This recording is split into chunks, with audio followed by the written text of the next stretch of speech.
Nosso muito boa noite a todos. Nós estamos começando mais um culto e nós queremos já de antemão agradecer as pessoas que estão conosco, estão nos acompanhando. Eu não vou citar nominalmente hoje, mas a todas as pessoas que, atendendo ao convite dos nossos irmãos, ao nosso convite, estão aí nos acompanhando através desse canal. Nós queremos, em nome da Primeira Igreja Batista no Barreiro de Cima, agradecer mais uma vez, registrar aqui o nosso agradecimento. E meu nome é Elcias, estou pastor na Primeira Igreja Batista no Barreiro de Cima. Nós vamos, neste momento, iniciarmos nosso culto orando ao nosso Senhor. Então eu convido você a fechar os seus olhos aí onde você está, inclinar a sua cabeça. Vamos elevar nossos pensamentos ao Senhor nosso Deus neste momento. Ore comigo. Pai Santíssimo, Deus eterno, nós te agradecemos, Senhor, porque na tua misericórdia concedeste-nos, ó Pai, mais um dia para estarmos na tua presença, Senhor, e agora este momento para juntos cultuarmos a ti. Te agradecemos, Senhor, pela tua infinita misericórdia que nos concedes bênçãos além daquilo que precisamos, ó Pai. Também, Senhor, te agradecemos pela vida de cada um dos teus servos a quem tu tens preservado, Senhor, e te pedimos ainda que pela tua graça, pela tua misericórdia, continues abençoando, Senhor. Nós te pedimos em favor da recuperação do nosso irmão Dásio, nós te pedimos em favor daquelas pessoas que estão enfermas, ó Pai, nós te pedimos também em favor das famílias da nossa irmã Graciana, da nossa irmã Glória, a mãe do irmão Vicente, ó Pai, que tu, Senhor, abençoe a cada um conforme o teu querer, conforme a tua santa e perfeita vontade. Te agradecemos pelas vidas de Esther e Marco Antônio, Senhor, a quem graciosamente concedestes no dia de hoje mais um ano, Senhor, completados na tua presença. Te pedimos que continues a abençoá-los, ó Pai, para que possam continuarem crescendo, Senhor, para a honra e glória de teu santo nome. Assim como as suas famílias também, Senhor, que sejam abençoadas. E todo o teu povo, Senhor, espalhado em toda a face da terra, estejam, Senhor, todos sob os teus cuidados. Sem ti nada somos, sem ti nada podemos. E a ti o nosso clamor e a nossa oração, sempre no nome e no amor de teu Filho Jesus. Amém, Senhor. Queridos, o texto que nós escolhemos para a nossa meditação nesta noite encontra-se no livro do profeta Isaías, no capítulo 44. Então, nós temos aqui neste capítulo 44, a partir do verso 21, diz-nos assim o texto. Vou dar um tempinho para que você encontre aí na sua Bíblia, Isaías capítulo 44, a partir do verso 21.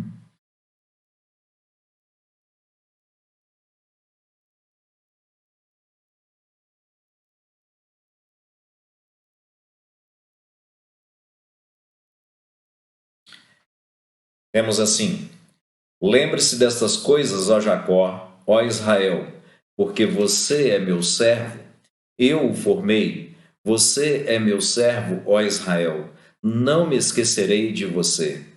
Desfaço as suas transgressões como a névoa e os seus pecados como a nuvem. Volte para mim, porque eu o remi.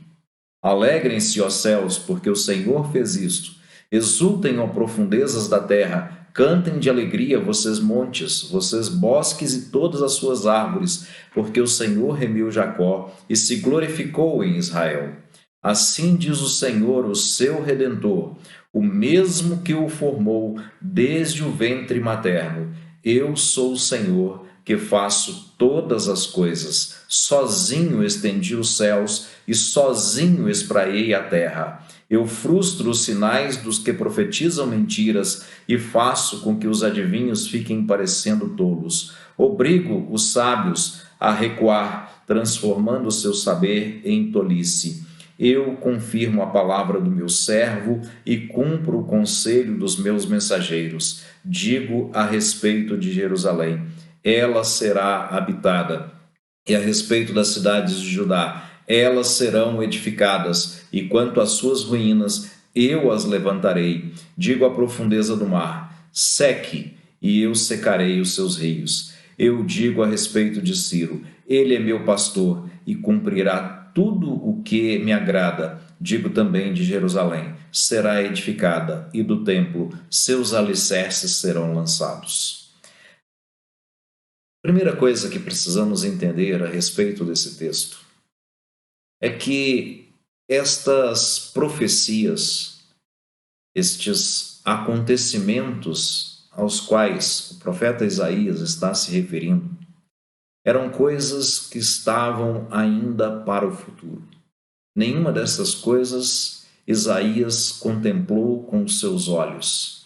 Nenhuma destas coisas aqui descritas Isaías testemunhou-as pessoalmente. Mas são coisas que Isaías está dizendo, e estas coisas vão de fato acontecer, porque quando ele diz aqui, verso 26, repetindo as palavras do Senhor: eu confirmo a palavra do meu servo e cumpro o conselho dos meus mensageiros. Isaías é um desses mensageiros, é um desses garotos de recado do Senhor, que está trazendo a sua palavra. E nós precisamos entender qual é o contexto, então, deste texto, onde está situado na história mundial e na história de Israel esse texto aqui. Talvez, se você já teve um pouco mais de contato com as Escrituras Sagradas, talvez você já saiba que Israel teve um período de exílio, um período de cativeiro, que durou 70 anos. A nação, o Reino do Sul, mais especificamente, esteve cativo na Babilônia por 70 anos. Também o Reino do Norte, o Reino de Israel estava dividido. Então o Reino do Norte foi escravo, foi cativo na mão dos assírios, mas o Reino do Norte acabou terminando, foi desfeito. Então, queridos, o Senhor anuncia que Israel seria cativo, mas o Senhor também anuncia coisas para além do cativeiro. E aqui nós estamos vendo esse anúncio dessas coisas. Eu quero aqui usar uma outra imagem.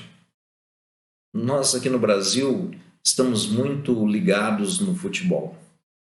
E nessa época em que nós estamos em isolamento social, em que os jogos não estão acontecendo, então nós estamos acompanhando aí algumas reprises de alguns jogos, jogos que alguns consideram mais importantes, então por isso esses jogos estão sendo reprisados. Mas em 1996, a seleção que era então tetracampeã mundial, essa seleção ela teve um jogo contra a seleção da África do Sul. E a África do Sul, por incrível que se pudesse imaginar, ela começou ganhando o jogo por 2-0. Jogadores de renome como o Bebeto, como o Rivaldo e outros nomes bastante conhecidos do nosso futebol estavam jogando ali, mas a seleção foi surpreendida. E se nós estivéssemos assistindo aquele jogo hoje, sem sabermos de fato qual era o resultado, qual seria o resultado daquele jogo, poderíamos, como se fosse a primeira vez, nós poderíamos ficarmos assustados com aquele resultado surpreendente. A questão é que, como nós estamos já em 2020 e esse jogo é história, ele já ficou no passado, então nós sabemos hoje que a seleção ali ela conseguiu uma virada histórica e acabou vencendo o jogo por 3-2. Mas se estivéssemos vendo pela primeira vez esse jogo e ninguém tivesse contado isso para a gente, poderíamos ficar até surpresos com aquele resultado inicial. O que eu quero dizer com essa história, queridos? O que isso tem a ver com a história que Isaías, no texto que nós lemos aqui em Isaías? O fato é que o povo de Israel estava cativo, ficaria cativo por 70 anos, mas o Senhor já está anunciando que esse povo, esse cativeiro desse povo, teria um fim. Esse povo seria liberto do seu cativeiro e que eles voltariam para a sua terra. E o Senhor ainda diz assim: digo a respeito de Jerusalém, ela será habitada, e a respeito das cidades de Judá, elas serão edificadas, e quanto às suas ruínas, eu as levantarei. Tudo são coisas que o Senhor está dizendo que vai fazer. E se você estivesse vivendo ali, nesse período em que Isaías está proclamando esta mensagem do Senhor, talvez você pudesse também estar assustado e pensando, nossa situação aqui é muito ruim, é muito complicada. As coisas estão por demais complicadas e não nos resta muita esperança. As coisas podem sair do controle e pode ser que a gente se acabe como nação.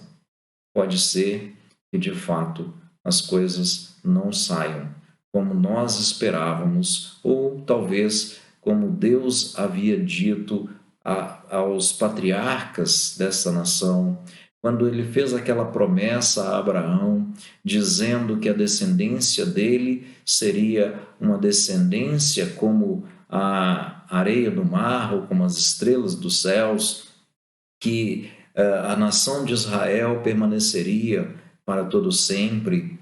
E então eles poderiam agora estarem assustados aqui, dizendo: não, essas coisas não vão se cumprir, essas coisas não serão realidade. Mas o que Isaías está mostrando aqui, que Deus está mostrando através da mensagem do profeta, é de que há uma realidade para muito além daquilo que eles estavam vendo. Que há uma esperança de que há sim uma promessa.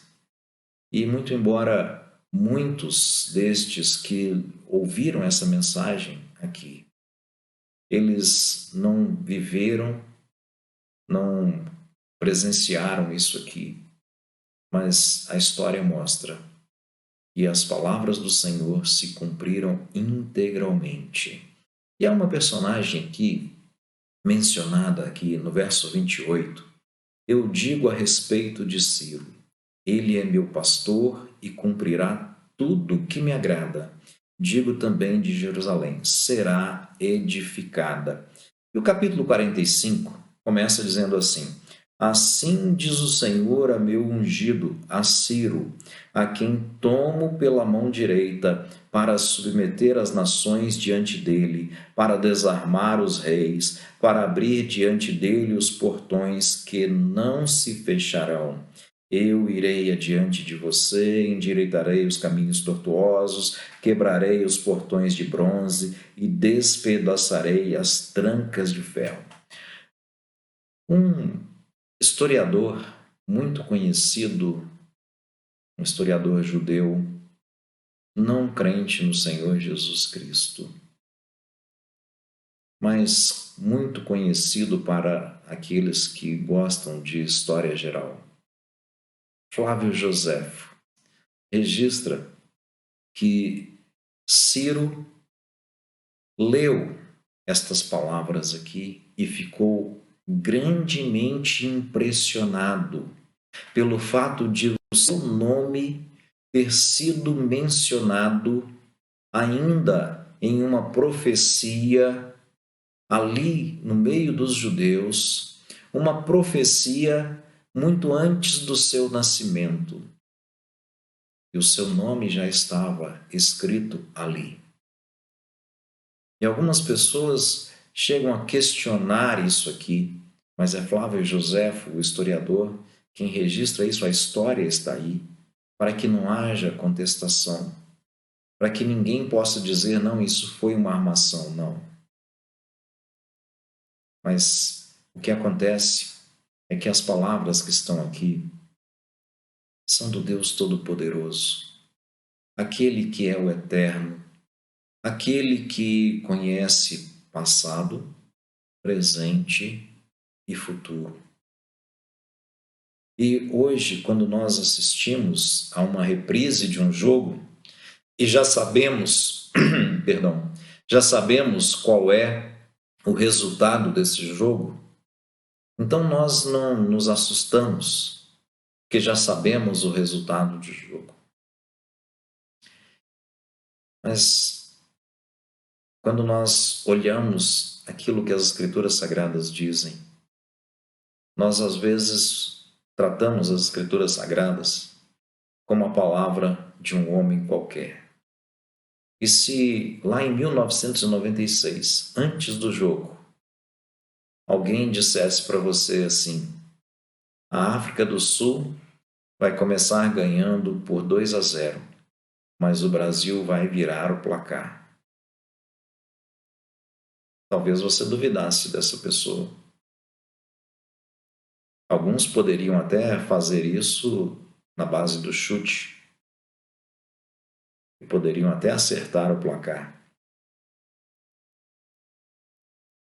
Mas se ele fizesse isso no jogo seguinte, e no outro jogo, e no outro jogo, a chance disso acontecer ou de se repetir seria infimamente menor do que a chance de você ganhar sozinho na Mega Sena acumulada. Mas em se tratando do Deus eterno, então as coisas mudam completamente de figura. Porque tudo quanto a palavra do Senhor diz, todas as profecias que foram feitas, não importa quantos séculos antes, tudo se cumpriu integralmente, sem nenhuma ressalva, sem nenhum contratempo. Tudo se cumpriu integralmente. Mas o que isso tem a ver com você, meu amigo? O que isso tem a ver comigo? O que isso tem a ver conosco? É que as Escrituras Sagradas não só falam de coisas que aconteceram lá no passado. A primeira coisa que nós precisamos entender é que nós vivemos em um exílio. Nós não fomos criados para este mundo, para essa terra, para esta maldição de Deus que vivemos aqui, mas nós fomos criados para a comunhão com Deus. E se estamos atravessando este exílio, que começou no capítulo 3 de Gênesis, temos também da parte de Deus a promessa de que estas coisas hão de cessar. E assim como as palavras do Senhor, através do profeta Isaías aqui ao seu povo, dizendo, desfaço suas transgressões como a névoa e os seus pecados como a nuvem. Estas palavras se aplicam também a nós, mas há um convite aqui. E diz, volte para mim, porque eu o remi. E como nós podemos entender essas palavras aplicadas a nós hoje? As Escrituras Sagradas vão nos apresentar a remissão de Deus na pessoa de Cristo Jesus. E não há outro motivo para entendermos Cristo Jesus a não ser aquele que Ele mesmo diz a respeito dele. E em Marcos, capítulo 10, no verso 45, Jesus diz a respeito de si mesmo: pois o próprio Filho do Homem não veio para ser servido, mas para servir e dar a sua vida em resgate por muitos. O que Cristo Jesus veio fazer? O próprio Filho do Homem não veio para ser servido, mas para servir e dar a sua vida em resgate por muitos. Esta é a missão do Filho de Deus. E nesta missão do Filho de Deus, nós podemos ver que as Escrituras Sagradas testemunham. Vamos ver João capítulo 19, Evangelho segundo João, capítulo 19, no verso 30.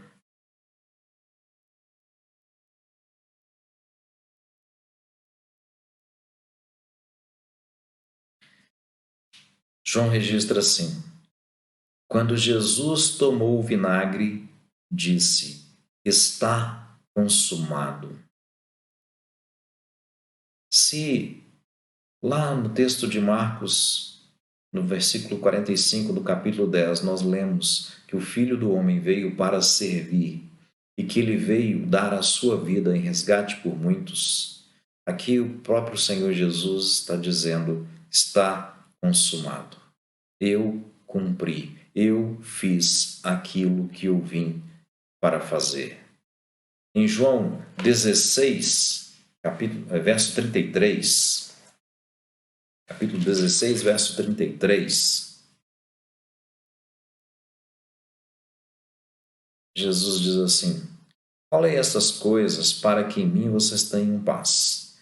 No mundo vocês passam por aflições, mas tenham coragem. Eu venci o mundo. Em João 19, verso 30, que nós lemos agora, Jesus só está dizendo: está consumado. Eu venci. Eu fiz aquilo que vim para fazer. Mas ainda há outras coisas que nós podemos ver nas Escrituras Sagradas, como Apocalipse, o último livro aí das Escrituras Sagradas. Apocalipse, capítulo 5.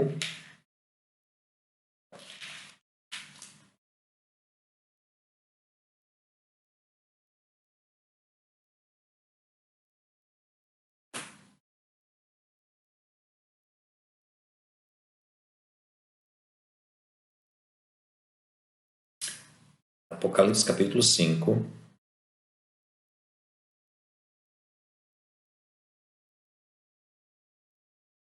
A situação aqui é a seguinte: João está vendo na mão direita daquele que está sentado no trono um livro em forma de rolo. Esse livro está escrito por dentro e por fora, e ele tem 7 selos que estão selando esse livro.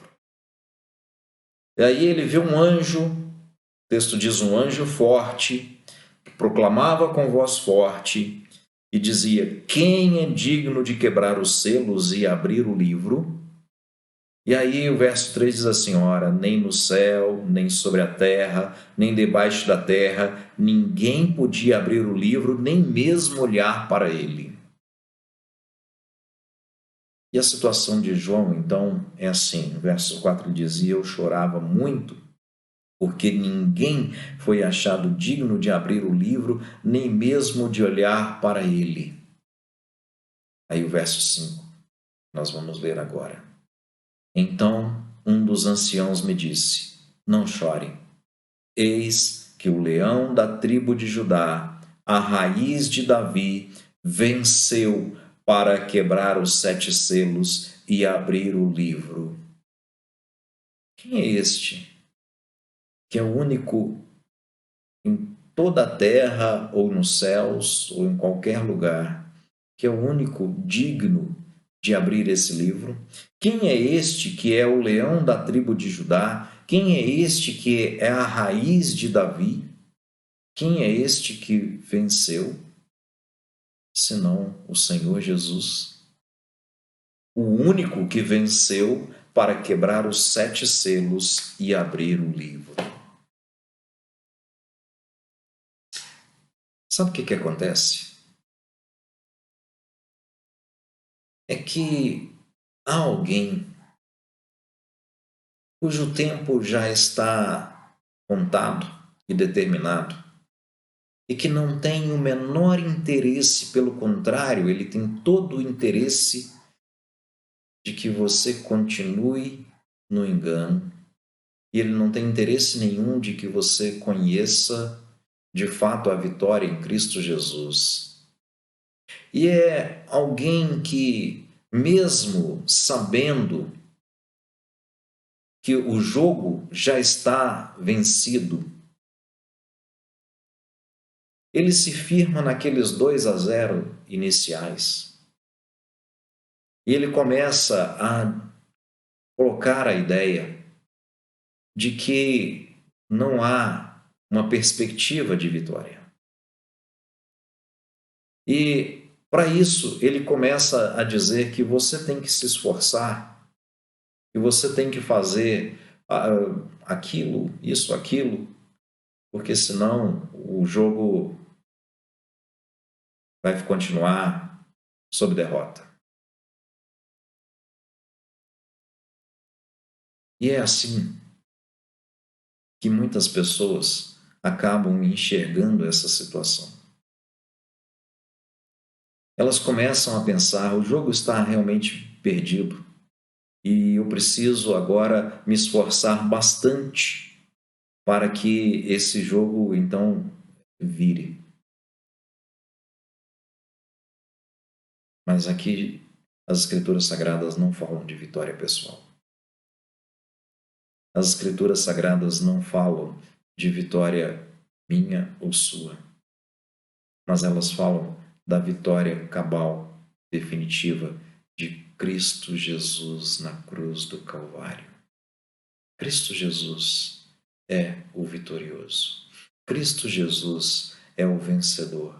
Cristo Jesus é o que venceu na cruz do Calvário. E é por isso, meus queridos, é por isso que as Escrituras Sagradas apontam a vitória de Jesus Cristo como uma vitória real, uma vitória final. Assim como Deus anuncia ao seu povo ali, o povo de Israel, de que o exílio seria um período limitado, mas que a vitória já estava assegurada, de que o povo voltaria para a sua terra, de que a cidade seria reedificada, de que os muros seriam levantados, de que o templo seria reedificado. Deus também anuncia uma restauração de todas as coisas na pessoa de Cristo Jesus. E não há a menor possibilidade de que esse jogo mude. É por isso que Jesus, falando então em João capítulo 10, eu convido você a abrir sua Bíblia aí. João capítulo 10. Jesus diz assim, verso 27. As minhas ovelhas ouvem a minha voz, eu as conheço e elas me seguem. Eu lhes dou a vida eterna, jamais perecerão e ninguém as arrebatará da minha mão. Aquilo que meu Pai me deu é maior do que tudo e da mão do Pai ninguém pode arrebatar.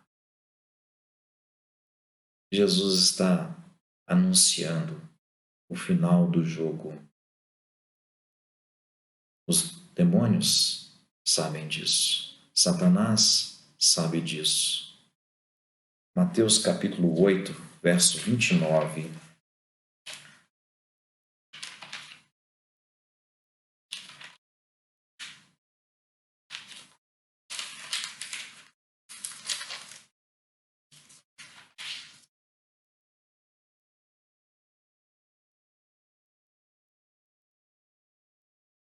Essa história é uma história muito conhecida, quando Jesus expulsa demônios que estão ali em 2 endemoniados, e ali há uma legião de demônios. E o verso 29 é assim: e eis que gritaram, os demônios gritaram, O que você quer conosco, Filho de Deus? Você veio aqui nos atormentar antes do tempo? Os demônios creem nas Escrituras Sagradas. Eles sabem de quem é esta palavra. Eles conhecem o autor das Escrituras Sagradas. E eles sabem que o seu tempo está contado. Então, essa palavra, quando eles dizem que você veio nos atormentar antes do tempo, eles estão se referindo àquelas coisas que estão já anunciadas nas Escrituras Sagradas. E se você vai de novo aí a Apocalipse, capítulo 20,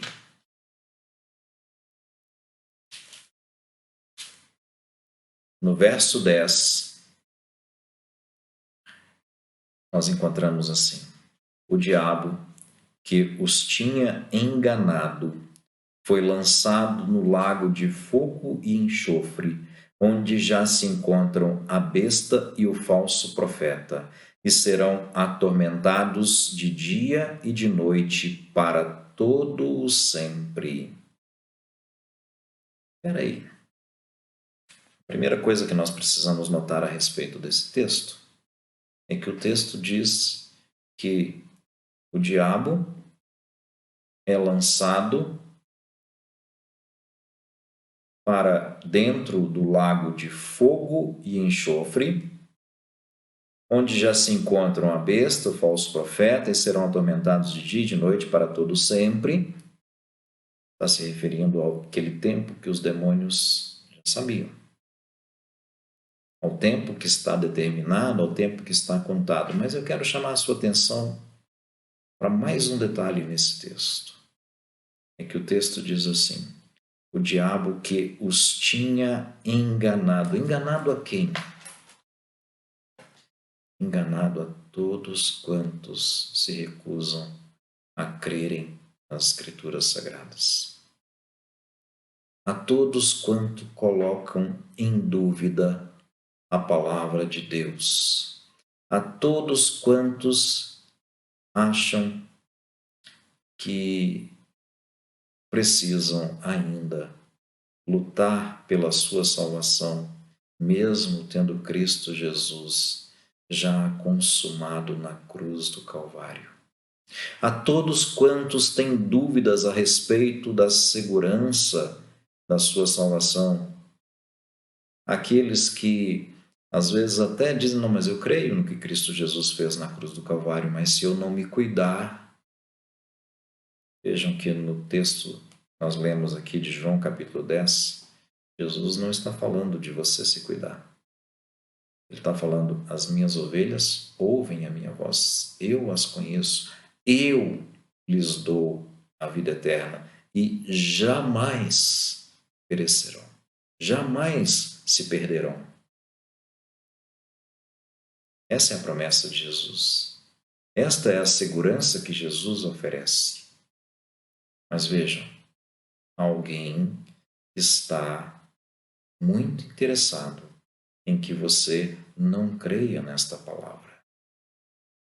O futuro dele, o destino dele já está assegurado. E ele não tem dúvidas disso. Nem ele, nem os seus demônios têm dúvidas disso.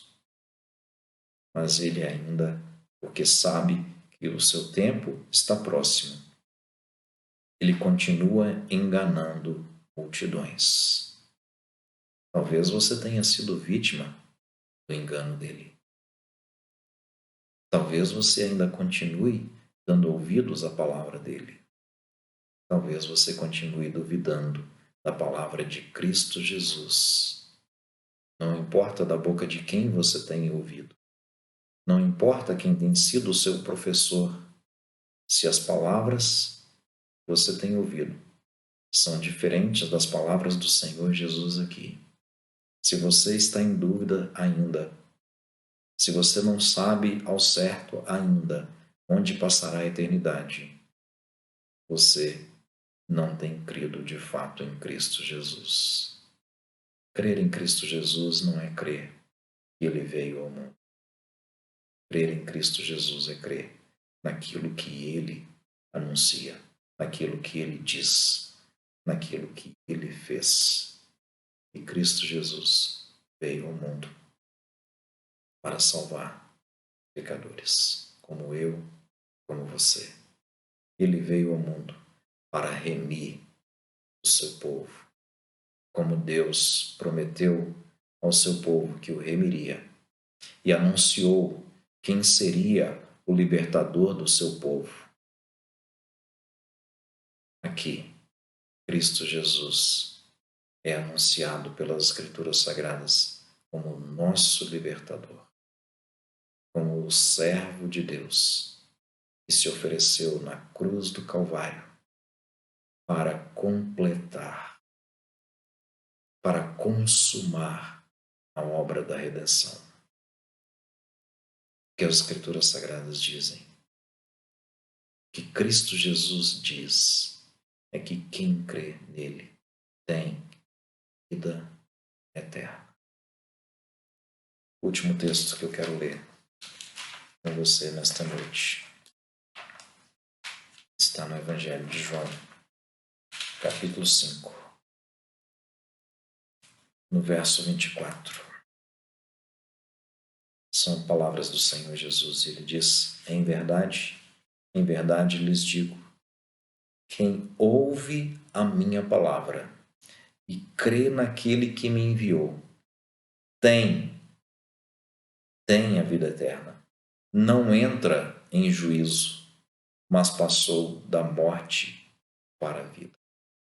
Esta é a palavra de Cristo Jesus.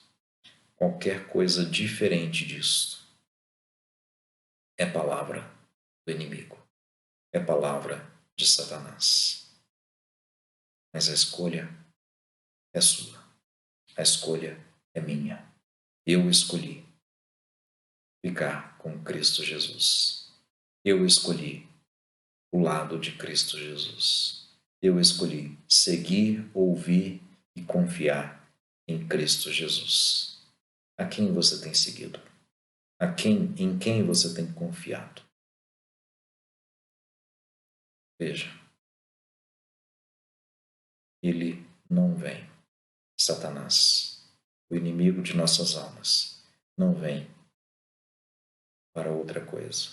Jesus disse que ele é o pai da mentira e homicida desde o princípio.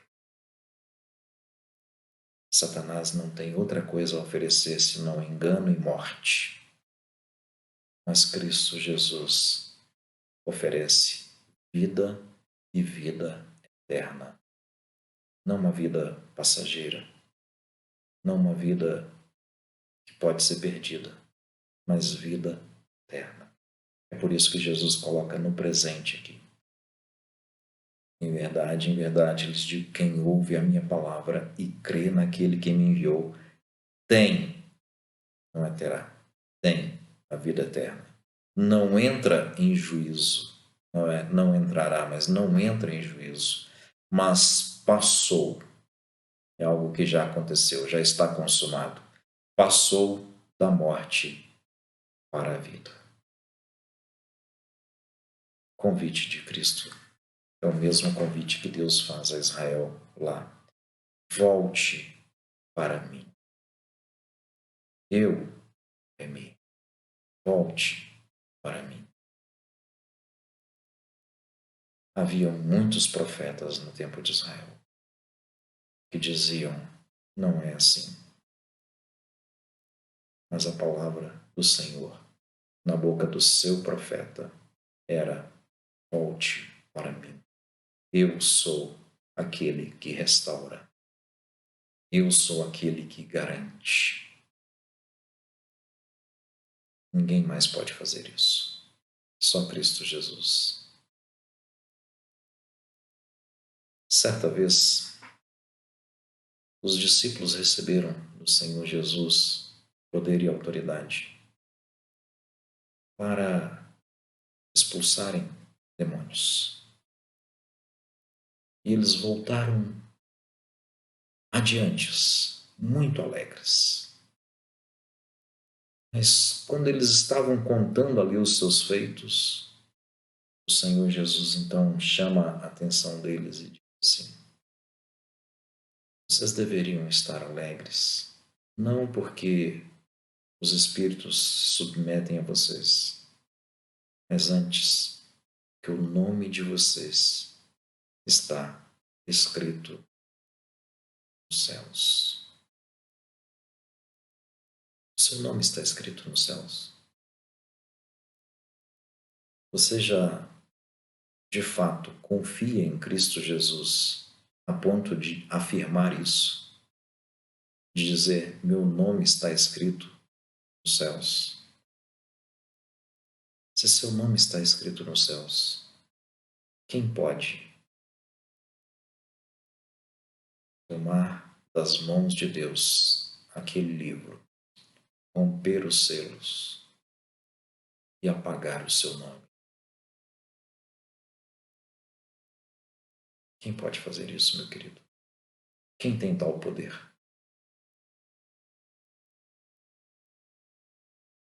Ninguém pode fazer isso. Cristo Jesus é o motivo de termos eterna segurança de que vamos viver com Deus por toda a eternidade nos céus. Volte-se. Vamos orar. Pai Santíssimo, Deus eterno, nós te agradecemos, Senhor, mais uma vez a tua misericórdia derramada sobre nós, ó Pai. Te agradecemos o dom incomparável da graça através de Cristo Jesus, que tomou nosso lugar na cruz do Calvário, venceu a morte, ressuscitou de entre os mortos e nos assegura a vida eterna.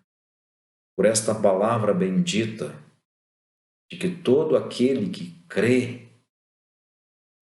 não só em Cristo Jesus, mas também em Ti que o enviaste, tem a vida eterna. E nós te suplicamos, se porventura há alguém que nos acompanha neste momento e que ainda não tem esta certeza, que ainda tem dúvidas, que ainda coloca em dúvida a Tua palavra, que através de Teu Santo Espírito, o Senhor possa mudar esta realidade. Que Tu, Senhor, liberte do medo, da escravidão, todos aqueles que ainda caminham em trevas, Senhor, sem saberem qual é o seu destino na eternidade. Te suplicamos, porque só Tu podes fazer isso.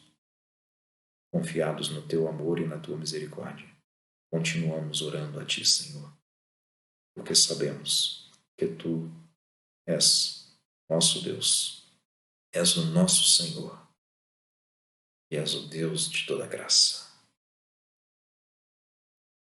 Nisso, Senhor, confiamos e no nome e no amor de Teu Filho Jesus te suplicamos. Amém.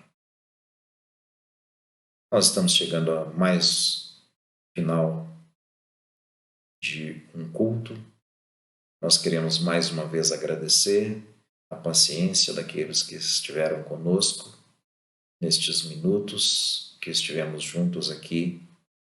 Queremos deixar também o nosso convite para estarem conosco também domingo às 9 horas da manhã, às 9h30, perdão, e às 19 horas e 30 minutos. Nessas duas ocasiões, mais uma vez, ou mais duas vezes, estaremos cultuando o Senhor. E você é nosso convidado. Uma excelente noite, um excelente descanso, um bom sono. E até domingo, se Deus assim nos permitir. Fiquem com Deus.